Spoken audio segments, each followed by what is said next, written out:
Bonjour à tous, on se retrouve dans une nouvelle vidéo pour cette partie SEO. Donc on va voir aujourd'hui ensemble comment est-ce qu'on va faire une étude de mots-clés. C'est la partie vraiment la plus passionnante. Moi je trouve que c'est celle qui est la plus captivante. On regarde un peu qu'est-ce que les gens recherchent dans Google, où est-ce qu'on peut trouver des opportunités. Enfin, moi je trouve ça vraiment intéressant, puis c'est extrêmement important que vous soyez au clair sur tout ça, que vous ayez plein d'idées, puis on va voir ensemble un peu quels sont les termes de recherche que vos clients peuvent rechercher, qu'est-ce qui pourrait être intéressant pour vous. Ça va être assez facile, mais il va falloir vraiment suivre toutes les étapes une par une, puis ça va être une source d'inspiration pour vous, pour votre site web. J'ai hâte de vous présenter tout ça. Aujourd'hui on va avoir 6 parties. Première, qu'est-ce qu'une étude de mots-clés en SEO? Je vais juste revenir pour vous expliquer un petit peu, qu'on soit sûr de parler de la même chose. Deuxième partie, on va voir les étapes pour réaliser cette audit de mots-clés. Troisième, on va aller ensemble dans des outils pour pouvoir rechercher des mots-clés, des déclinaisons, éventuellement des termes de recherche auxquels vous n'auriez pas pensé. Quatrième point, on va aller regarder chez les concurrents. C'est souvent là qu'on peut avoir des bonnes idées d'inspiration. On regarde ce qui a été fait, on regarde ce que Google aime, ce qui marche ailleurs, puis on fait la même chose mais en mieux.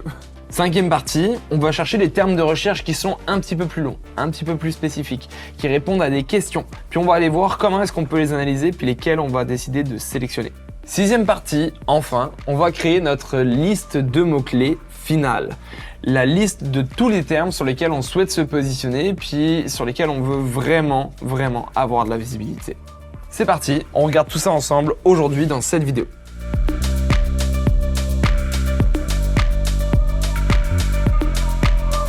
Pour commencer, petite introduction, exactement la même chose que pour les objectifs, c'est extrêmement important que vous ayez une étude de mots-clés pour savoir vers où vous voulez aller.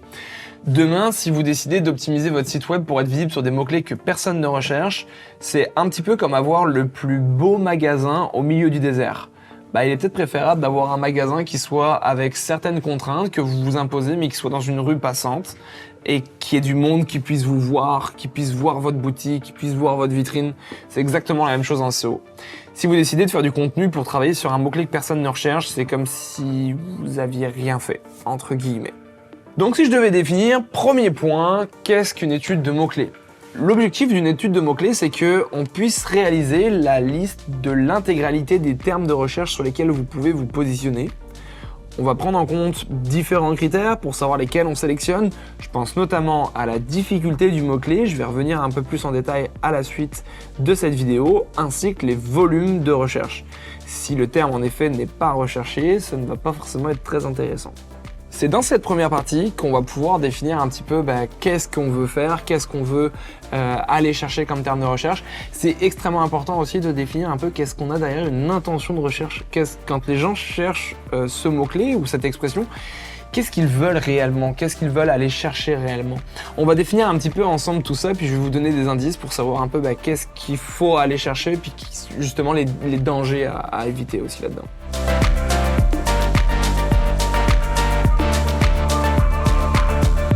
Deuxième partie, on va prendre étape par étape la réalisation d'une étude de mots-clés. Première chose, je vous invite à identifier votre thème principal, votre sujet principal.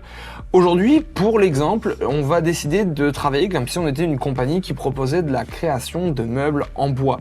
Puis on va pouvoir voir un petit peu quels sont les termes de recherche, qu'est-ce qui est intéressant à aller chercher. Je vous invite à faire exactement le même exercice avec votre thématique à vous. Premier élément, le mot-clé principal. Mot-clé principal, c'est vraiment celui sur lequel on va démarrer, on va commencer notre recherche.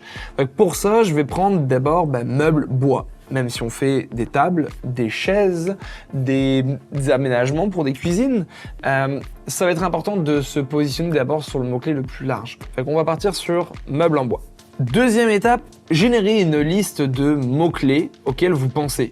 Donc là, ça va être assez simple.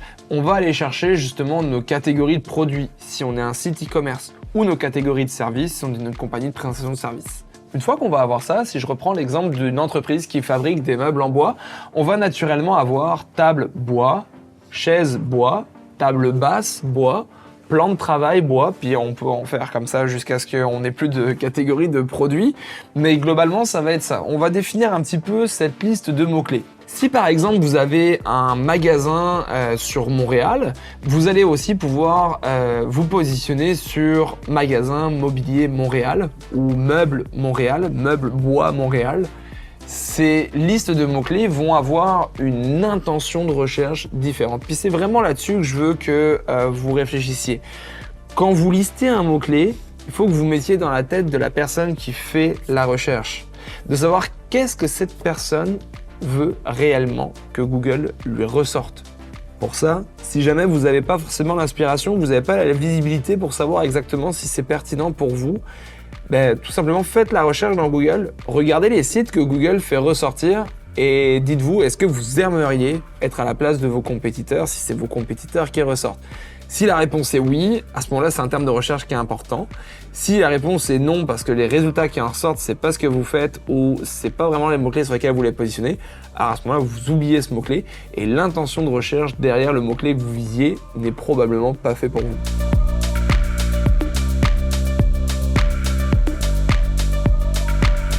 À la suite de ça, une fois que vous avez listé tous vos mots-clés, puis que vous avez listé un petit peu vos différents plans, puis que vous savez où est-ce que vous voulez aller en termes de recherche, on va passer au troisième point, qui va être d'utiliser des outils, justement pour savoir et pour identifier est-ce que ce terme est recherché, est-ce qu'il est recherché, si oui, combien de fois par mois, est-ce que c'est facile pour votre activité, pour votre business de se positionner dessus.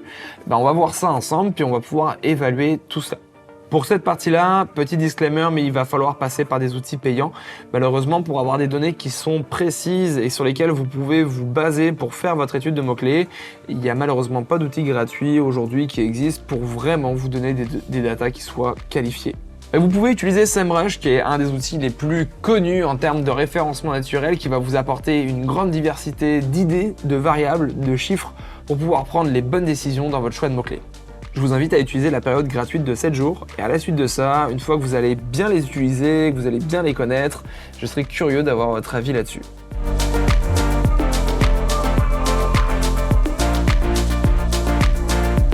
Quatrième étape, on va évaluer la difficulté du mot-clé ainsi que son volume de recherche. Comment est-ce qu'on va pouvoir combiner les deux? Eh bien tout simplement, vous avez pour la difficulté un indice qui va être évalué de 0 à 100. 0, c'est extrêmement facile, 100, c'est mission impossible. Si vous voulez vous donner un ordre d'idée, de 0 à 10, c'est une tranche qui est relativement faisable, et même si vous avez un petit site avec pas forcément beaucoup de volume, vous avez vos chances. De 10 à 20, ça va commencer à se complexifier, mais ça reste encore faisable. Puis si vous avez un site qui a déjà du référencement, que vous avez déjà plusieurs dizaines de pages et du contenu de qualité, ça reste encore faisable. Entre 20 et 30, attendez-vous peut-être d'avoir des résultats concrets au bout de plusieurs mois, voire années, en fonction de la popularité de votre site et de son ancienneté. Pour les mots-clés qui vont avoir une difficulté supérieure à 30, je pense qu'aujourd'hui c'est pas forcément la priorité. Ça va être des mots-clés qui vont être vraiment sur du très long terme, vraiment des mots-clés qui vont être beaucoup plus compliqués à avoir. Puis de manière générale, c'est des mots qui sont aussi moins précis, des requêtes plus larges. Si je reprends l'exemple de l'entreprise qui confectionne des meubles en bois, un mot-clé qui serait très compétitif et très large serait bois. Mais là, je veux que vous vous penchiez sur l'intention de recherche. Quelqu'un qui veut rechercher le mot bois dans Google, qu'est-ce qu'il recherche? Est-ce qu'il recherche du parquet? Est-ce qu'il recherche des outils pour confectionner le bois? Est-ce qu'il cherche des forêts pour faire une randonnée? Est-ce qu'il cherche des images pour pouvoir faire des illustrations? C'est extrêmement vague et on n'a aucun intérêt demain à aller se positionner sur le mot-clé bois si on fabrique des meubles en bois. Tout simplement parce que c'est trop large, je ne sais pas ce que la personne recherche. Puis en même temps, ça va être des indices de difficulté qui vont être bien trop forts. Fait que concentrons nos efforts sur des mots-clés sur lesquels on a des chances de pouvoir ressortir, puis qui vont avoir une intention de recherche cohérente pour votre entreprise. C'est là où il va falloir faire un choix et justement choisir les mots qui sont les plus pertinents. À la fin d'une étude de mots-clés, vous allez voir qu'on peut très facilement avoir des centaines, voire des milliers de mots-clés. Le plus important, c'est de définir qu'est-ce qu'on souhaite prioriser, où est-ce qu'on souhaite mener nos efforts. Je sais que ça va pas être un choix qui va être facile, mais j'aurais envie de vous dire, basez-vous sur aujourd'hui dans votre business, qu'est-ce qui fonctionne le mieux, qu'est-ce qui se vend le mieux, puis qu'est-ce qui vraiment est un produit qui vous permet d'avoir une bonne trésorerie pour votre entreprise, qui est un best-seller, qui vous permet de fidéliser vos clients derrière. aller sur une catégorie de produits qui est rentable pour vous, puis progressivement aller vers des catégories de produits qui de manière naturelle déjà de base se vendent moins pour aller chercher justement d'autres focus. On va pouvoir passer donc désormais à la troisième partie sur l'usage des outils. Puis pour ça, je vais vous emmener sur SEMrush. Pour commencer, ça va être assez simple. Comme je vous ai dit tout à l'heure, on reprend donc notre liste avec notre mot-clé large. Donc, SEMrush, c'est un outil qui, pour vous le présenter assez rapidement, va lire l'ensemble des recherches qui se font dans Google, va lire les résultats de recherche, puis va analyser les fluctuations de position. Quels sont les sites qui ressortent le mieux, quels sont les sites qui sont en baisse, quels sont les mots-clés qui sont le plus recherchés versus les mots-clés qui sont le moins recherchés.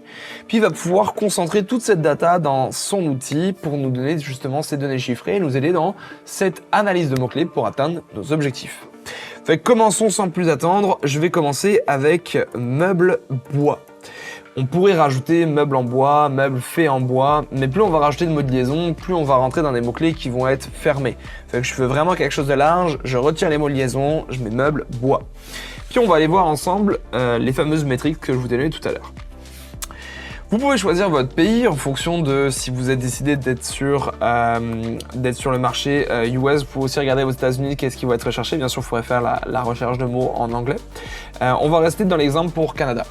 Meubles bois, qu'est-ce que je vois? On est à 210 de volume recherche mensuel.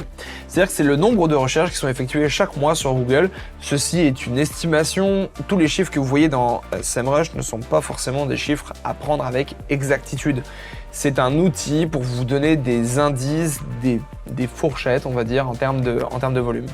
Puis en dessous, qu'est-ce qu'on va voir? On va voir le niveau de difficulté, 12. Globalement, c'est un mot-clé qui est relativement faisable. Il n'est pas forcément très concurrentiel. On a des niveaux de difficulté parfois sur des mots-clés avec un peu plus de recherche qui vont avoir plus de difficultés, donc ça va être plus compliqué d'aller se positionner. Mais là, on est sur un ratio qui est quand même intéressant. Fait que, première chose que j'aimerais faire, c'est d'aller voir un peu les déclinaisons. On va rentrer donc dans la deuxième étape, d'essayer de chercher un petit peu qu'est-ce que les gens vont rechercher à côté de ça. Fait que si je descends un peu plus bas, je vais avoir mes idées de mots-clés, puis là, il va commencer à venir me suggérer d'autres idées de mots-clés. Puis là, je vais rentrer en détail dans tout ce qu'on a comme mots-clés. Puis là, ce que j'adore dans cet outil, c'est que il va commencer à nous les catégoriser. Fait que je ne veux pas rentrer tant en détail parce qu'on verra ça dans des prochaines vidéos, de pouvoir regrouper puis d'avoir des catégories de contenu. Mais regardez sur le menu à gauche. Vous avez dans meubles bois, vous avez ici SEMrush qui vous les a regroupés par catégorie. Vous avez donc TV, je pense que ça doit probablement être meubles TV en bois, je pense pas qu'il y ait de télé en bois. Salle. Donc là, peut-être que c'est des salles à manger ou ce genre de choses, on va pouvoir le voir en détail. La partie avec le bain, massif, comment, peinture, cuisine, blanc, tel, peindre. On voit qu'il y a comme plein de mots-clés qui sont groupés par catégorie. Ça nous donne énormément d'idées de sujets sur lesquels on pourrait venir travailler.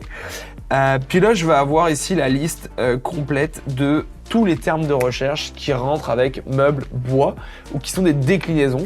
Puis là-dedans, vous allez pouvoir regarder qu'est-ce qui est pertinent pour vous, qu'est-ce qui n'est pas pertinent pour vous, afin de vous aider un petit peu dans les intentions de recherche, à analyser qu'est-ce que les gens cherchent derrière cette requête. Vous avez ici SEMrush qui va vous partager justement quelle est l'intention que lui devine. Il n'a pas une exactitude à 100%, il y a parfois certains mots-clés, vous allez dire comme ça fait pas de sens que ce soit de la recherche de conversion, c'est vraiment quelqu'un qui cherche de l'information. Mais globalement, il est quand même vraiment bien positionné, puis il arrive à vous donner quand même des éléments qui sont très importants. Deuxième ici qu'on va avoir, le volume. Savoir combien de personnes chaque mois vont faire cette recherche, c'est vraiment un indicateur qui est important. Toutefois, il faut savoir que vous pouvez regrouper des termes de recherche entre eux. Exemple, selon moi, meubles bois, meubles en bois, l'intention de recherche est vraiment la même. Quelqu'un cherche des meubles en bois, on ne sait pas pour quelle pièce, on ne sait pas quel type de meuble, mais clairement, il cherche des meubles. On va prendre ces exemples-là, puis on va se dire comme, ok, pour moi, meuble en bois, meuble bois, c'est le même mot-clé, donc je pourrais le mettre comme la même intention. Puis on pourrait faire la somme de 390 plus 210 pour justement arriver aux 600 de volume de recherche avec 12 de difficulté. Fait que ne commencez pas à exclure des termes de recherche sous prétexte que les volumes sont faibles. Si je descends, on va vite voir que les volumes vont descendre, mais il est fort probable qu'il y ait plusieurs mots-clés qui soient sur la même intention de recherche. Fait que si vous faites la somme, vous arrivez sur des volumes qui sont intéressants. Puis, à la suite de ça, une fois que vous voyez un peu quelles sont les catégories, quels sont les termes justement, comme on disait, de long train, quels sont ceux qu'on pourrait aller chercher, etc., qui seraient intéressants pour vous, dans le choix que vous devez faire, posez-vous vraiment la question de est-ce que vous aimeriez être positionné sur ce mot-clé? Si c'est le cas, sélectionnez-le pour la suite, puis on va voir comment vous pouvez créer du contenu pour justement vous positionner sur ce mot-clé. Si je devais vous donner un dernier conseil dans la priorisation des actions que vous devez mener, je sais que le SEO peut parfois avoir un peu un côté mal aimé parce qu'on fait plein d'efforts et on n'a pas forcément la sensation de voir des résultats qui fonctionnent rapidement. Et c'est normal, c'est un travail de long terme, il faut s'attendre à avoir plusieurs semaines, plusieurs mois avant d'avoir les résultats escomptés. Pour ça, je vous invite à commencer dans votre travail à sélectionner en priorité des mots-clés pour lesquels les volumes sont quand même intéressants avec une difficulté vraiment faible.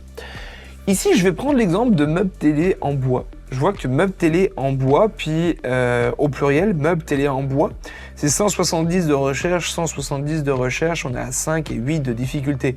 Clairement, que ce soit du pluriel ou pas du pluriel, pour moi, c'est la même intention de recherche. Meubles de télé en bois, c'est que les gens cherchent plusieurs meubles pour pouvoir faire un choix. Puis meubles télé au bois, on est en singulier, fait que ça change pas grand-chose. Quelqu'un veut acheter un meuble de télé en bois. Fait que j'irai d'abord à choisir sur ce mot-clé. Commencez peut-être par créer une catégorie des meubles qui peuvent être bons pour cette catégorie-là. Parce que je sais que c'est assez facile de se positionner, il y a quand même un volume qui est intéressant. Puis si on commence à chercher un peu meubles télé, bois massif, je vois ici qu'on a ça, 10 de difficulté, 6. On est globalement en dessous de 12 pour cette catégorie-là. Fait que pour moi, ce serait vraiment intéressant d'aller les chercher et d'aller travailler dessus. Vous avez potentiellement, en fonction de la note de votre site, bien sûr, puis de son historique et de comment il est fait, vous avez des résultats potentiels dans les prochaines semaines à venir. Fait que ça vous permettra de vous rendre compte que vos actions ont servi à quelque chose, vous ont apporté plus de visibilité, éventuellement plusieurs ventes. Puis là, ce sera comme très encourageant pour la suite pour continuer à créer du contenu et améliorer votre site web.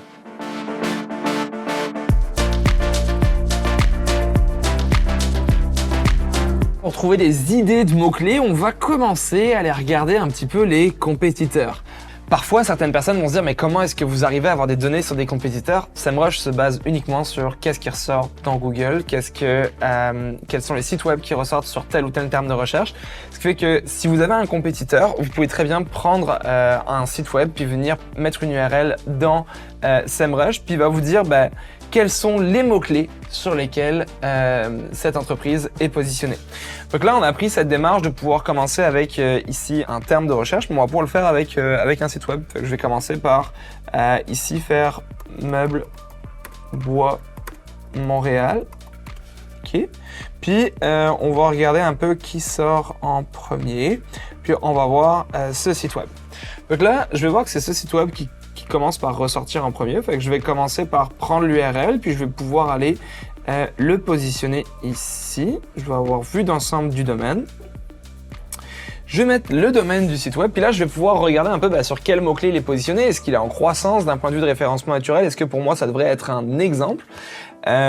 Voici les quelques métriques qu'on pourrait avoir. Étant donné que cette vidéo est dédiée à la recherche de mots-clés puis l'optimisation au niveau du choix des recherches de mots-clés, je veux pas m'étendre sur l'analyse d'un site web dans SEMrush. Je vois juste comme aller à l'essentiel, mais de ce qu'on voit ici, c'est cette courbe-là, c'est cette courbe au niveau du nombre de mots-clés. Si je prends les derniers jours, on est clairement dans une croissance énorme, qui a forcément une explication autre que juste optimiser son site web. Là, c'est pas normal que ça aille aussi vite. Il y a dû avoir d'autres actions qui ont été menées. Bref, si je regarde aujourd'hui, je vais pouvoir ici voir les meilleurs mots-clés organiques du site web et je vois qu'il y en a 2438. Bien sûr, ces 2438 mots-clés sont sur toutes les positions confondues. Pas forcément les mots-clés sur lesquels ils sont premier, deuxième ou troisième. C'est vraiment toutes positions confondues. Donc là, je vais pouvoir voir un peu qu'est-ce qui va être recherché. Alors bien sûr, il y en a où c'est leur nom de marque. Fait que là, je j'irai bien sûr naturellement à exclure les mots-clés sur les noms de marque parce que vous n'avez aucun intérêt à vous positionner sur le nom d'un concurrent ou demain vous positionnez sur le terme de Ikea. Déjà de 1 parce que c'est pas possible, puis de 2 parce que si quelqu'un cherche Ikea, il cherche des meubles Ikea. Enfin, vous n'avez aucun intérêt à vous positionner dessus. Donc là, on va avancer sur ça, puis on va aller essayer de chercher un petit peu les termes de recherche. Alors, il y en a beaucoup au niveau du nom de marque, mais on va rapidement voir un peu qu'il y a d'autres termes de recherche, qu'il y a beaucoup de recherches qui sont aussi anglophones. Fait que là, il y a comme les deux aussi à prendre en compte. Fait que trouvez dans cette liste-là les mots-clés sur lesquels vous aimeriez être positionné. Regardez à la suite de ça quelle est l'URL qui a décidé d'être positionnée. Comme je vous expliquais dans la vidéo d'introduction, il est important dans la SEO de toujours se dire un mot-clé, une URL que je vais mettre en face. Une fois que vous avez cette logique-là, on voit clairement dans l'analyse du compétiteur que chaque mot-clé, il y a une URL qui est différente et que c'est pas sa page d'accueil qui va ressortir. Là, vous allez pouvoir trouver des inspirations, voir un peu des volumes, voir un peu des difficultés, puis éventuellement trouver des pistes que vous pouvez travailler dans votre référencement pour aller justement chercher un petit peu des places auprès de vos compétiteurs. Dans cette recherche, je vous invite très clairement à aller chercher des mots-clés qui vont être plus longs, ce qu'on va appeler des termes de long train, qui vont avoir des volumes qui vont être plus faibles, mais plus faciles pour aller se positionner. Généralement, vous allez également avoir des recherches qui vont être beaucoup plus précises et normalement un taux de conversion beaucoup plus précis. Exemple, quelqu'un qui cherche le terme table dans Google est moins précis que quelqu'un qui cherche table en bois. Quelqu'un qui va demain taper table en bois acajou, c'est une recherche encore plus précise. Il est plus proche de sa décision d'achat, il sait exactement ce qu'il veut. Table, bois, acajou, 8 personnes, là on est sur de la requête long train. Je sais que c'est une recherche qui va être beaucoup moins recherchée chaque mois, mais si vous arrivez à vous positionner sur ce terme de recherche, vous avez de fortes chances d'arriver à une conversion. N'oubliez pas que si vous faites vos efforts en termes de référencement naturel et que votre objectif c'est de la vente, ne négligez pas ces termes de recherche même si le volume est très faible parce que c'est très facile de se positionner et ça vous permet surtout derrière de faire des ventes.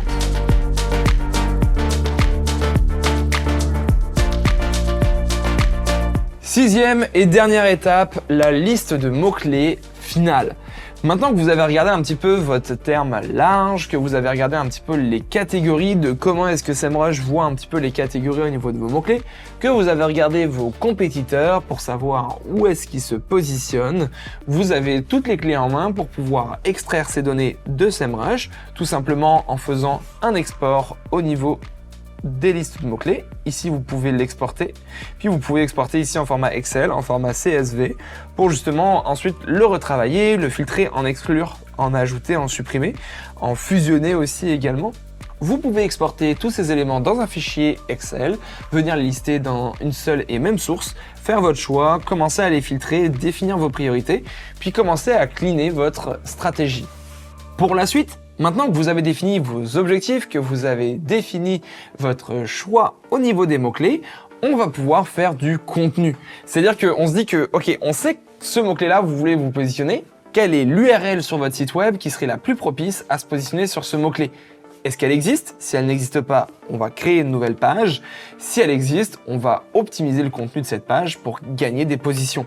Et on va progressivement rentrer dans le processus d'amélioration du site web pour avoir de plus en plus de positions en SEO. J'espère que vous comprenez un petit peu les enjeux, que vous voyez un petit peu vers quoi on va aller et surtout que vous comprenez dans votre business comment est-ce que vous pouvez mettre tout ça en application. Je vous remercie d'avoir écouté cette vidéo, j'espère que ça vous a permis d'en apprendre plus, d'y voir un petit peu plus clair. La prochaine étape, de pouvoir faire un plan de production de contenu. Qu'est-ce que vous allez pouvoir publier? Comment est-ce que vous allez pouvoir publier? Comment est-ce que vous allez pouvoir optimiser ce contenu par rapport à votre liste de mots-clés? On va voir tout ça ensemble dans la prochaine vidéo. Sur ce, je vous souhaite une très bonne continuation dans votre travail SEO et je vous dis à bientôt pour la suite.